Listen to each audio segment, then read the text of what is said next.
In Maharashtra's municipal corporation elections, BJP has emerged as the single largest party.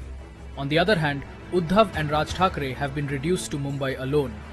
BJP's former ally Eknath Shinde has been confined only to Thane.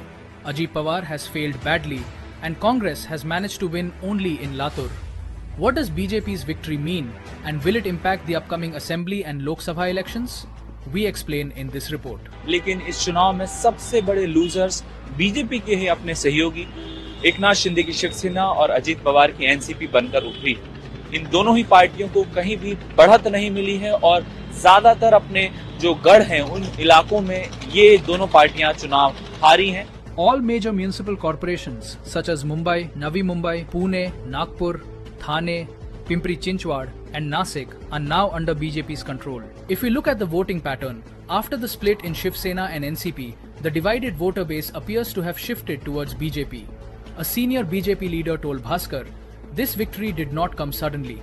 Preparations had been underway for the last 6 years. First, Shiv Sena was weakened through Eknath Shinde. Then NCP was split through Ajit Pawar. It was also ensured that neither Shinde nor Ajit Pawar became too strong.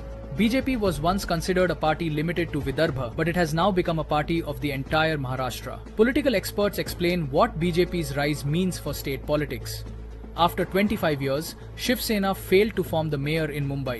Eknath Shinde के साथ भी तकलीफ हुई कि वो ठाणे में तो जीते, लेकिन ठाणे की जो बाकी कॉर्पोरेशन है, वसई विरार है, मीरा भाईंदर है, नई मुंबई है, कल्याण डोंबिवली, इन सब में वो कहीं जीत हासिल नहीं हुई। उनकी भी मुश्किल हो गई, अब वो भी ठाणे की सिर्फ पार्टी हो गए। After 25 years, it has happened that there is no Shiv Sena mayor in Mumbai. For more such videos, download Bhaskar English app.